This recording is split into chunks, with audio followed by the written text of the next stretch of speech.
दोस्तों, आज की इस वीडियो में मैं आपको अल्लाह ताला के नबी हज़रत मोहम्मद सल्लल्लाहु अलैहि वसल्लम के बचपन का एक दिल खुश कर देने वाला वाक़या सुनाऊंगा। जब अल्लाह ताला के नबी हज़रत मोहम्मद सल्लल्लाहु अलैहि वसल्लम की उम्र 3 साल की हो गई थी, तो आप दाई हलीमा के पास परवरिश पा रहे थे। तो एक दिन दाई हलीमा की बेटी कहने लगी कि अम्मी जान, जब मैं बकरी चराने जाती हूँ तो मेरा भाई मोहम्मद के बगैर मन नहीं लगता। मेरी माँ भाई मोहम्मद को भी मेरे साथ जाने दिया करें। ये सुनकर दाई हलीमा कहने लगी कि नहीं बेटी, ये अभी बहुत छोटा है, कितना नरम व नाजुक है, कितना हसीन व जमील है, उसे धूप लग जाएगी। अगर जंगल में जाते वक्त उसके पैर में कोई कांटा चुभ गया तो क्या होगा। अभी ये बहुत छोटा है, इसलिए मैं उन्हें तुम्हारे साथ नहीं भेज सकती। जंगल के जानवर उन्हें तकलीफ पहुंचाएंगे या कोई जानवर उन्हें उठा कर ले गया तो क्या होगा। नहीं नहीं बेटी, मैं नहीं जाने दे सकती। ये सब सुनकर दाई हलीमा की बेटी कहने लगी कि अम्मी जान, ऐसा हो ही नहीं सकता, क्योंकि जब मैं कभी भाई मोहम्मद को लेकर कहीं बाहर जाती हूँ तो एक बादल उनके ऊपर चलता रहता है जो उन्हें साया देता है। पत्थर उनके पैर के नीचे मोम की तरह हो जाता है जिस पर भाई मोहम्मद के पैर का निशान पड़ जाता है। जानवर उन्हें रुक रुक कर देखते हैं और उनके अदब में झुक कर खड़े हो जाते हैं। बेटी के बार बार कहने पर दाई हलीमा ने इजाज़त दे दी। अगले दिन अल्लाह ताला के नबी हज़रत मोहम्मद सल्लल्लाहु अलैहि वसल्लम अपनी बहन के साथ बकरियां चराने जाने लगे तो बादल आप पर साया करता, पत्थर मोम हो जाता, जंगल के जानवर आकर आपके आसपास बैठ जाते और आपका माथा चूमने लगते। इसी तरह आप हर दिन अपनी मुंह बोली बहन के साथ बकरियां चराने जाने लगे। तो एक दिन दाई हलीमा ने बेटी से मना कर दिया कि आज के बाद से मोहम्मद बकरियां चराने तुम्हारे साथ नहीं जाया करेंगे, क्योंकि मैं अपने बेटे को तकलीफ नहीं दे सकती। मुझसे मोहम्मद की दूरी बर्दाश्त नहीं होती और मोहम्मद मेरे पास बीबी आमना की बहुत बड़ी अमानत हैं। फिर आप अपनी बहन के साथ जंगल में बकरियां चराने के लिए नहीं जाते थे। इसी तरह 3 दिन गुजर गए। एक दिन दाई हलीमा का बेटा रोता हुआ अपनी माँ के पास आया और कहने लगा कि अम्मी जान, हमारी एक बकरी को भेड़िया उठा कर ले गया।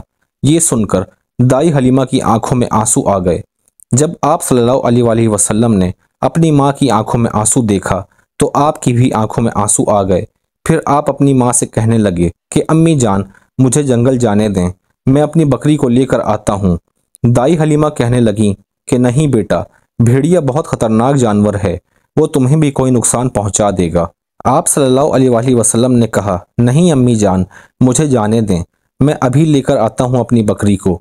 आप सल्लल्लाहु अलैहि वसल्लम के इसरार करने पर दाई हलीमा ने आपको इजाज़त दे दी तो आप अपने भाई के साथ जंगल की तरफ रवाना हो गए। जंगल में पहुंचकर आप सल्लल्लाहु अलैहि वसल्लम ने आवाज़ लगाई, ए तमाम जानवरों, इधर आओ, मेरी अम्मी की बकरी कौन ले गया है। ये सुनकर जंगल के तमाम जानवर आपके पास आ गए, जिनके साथ दाई हलीमा की बकरी भी थी और वो भेड़िया भी था जो दाई हलीमा की बकरी को उठा कर ले गया था। भेड़ियों ने सलाम किया और निहायत ही अदब से आपके कदमों में बैठकर कहने लगा, ए अल्लाह ताला के नबी, आप पर हमारी जान कुर्बान हो। आप सल्लल्लाहु अलैहि वसल्लम ने कहा कि ए जानवरों, क्या तुम सबको नहीं मालूम कि ये दाई हलीमा यानी मेरी माँ की बकरियां हैं, तुमने मेरी माँ को रुलाया है। तो जानवर कहने लगे कि ए अल्लाह ताला के नबी, जब आप जंगल में बकरियां चराने आते थे तो हम आपका दीदार करते थे, मगर आप कुछ दिनों से नहीं आ रहे, इसलिए हम सब मायूस हो गए और आपके दीदार के लिए तरसने लगे। तो हम सब ने ये सोचा कि आपका दीदार करना है तो दाई हलीमा की बकरी को पकड़ना पड़ेगा, जिसे छुड़ाने के लिए आप ज़रूर आएंगे। इन तमाम जानवरों में शेर, भेड़िया, हाथी और कौन सा ऐसा खतरनाक जानवर नहीं था जो वहाँ पर मौजूद ना हो, मगर सब आपके दीदार को तरस रहे थे और सब आकर आपके कदमों में बैठ गए और दाई हलीमा की बकरी को सही सलामत आपके हवाले कर दिया। दोस्तों, यह है हमारे प्यारे नबी की ज़ात, जिनसे जानवर भी मोहब्बत करता है। इंसान तो इंसान, जानवर, जिन्नात, हर कोई आपका अदब करता है, हर कोई आपसे बेइंतहा मोहब्बत करता है। तो कमेंट में सुभान अल्लाह ज़रूर लिखें। उम्मीद है आपको हमारी आज की वीडियो पसंद आई होगी। वीडियो अच्छी लगी हो तो वीडियो को लाइक करें और अपनी राय का इजहार कमेंट सेक्शन में करें। और आप सबसे दोबारा से रिक्वेस्ट है कि हमारे चैनल को सब्सक्राइब करें और साथ ही लगे बेल आइकन को भी प्रेस करें ताकि आपको हमारी हर वीडियो की नोटिफिकेशन मिल सके। اللہ تعالیٰ آپ کو اپنے حفظ و امان میں رکھے، آمین۔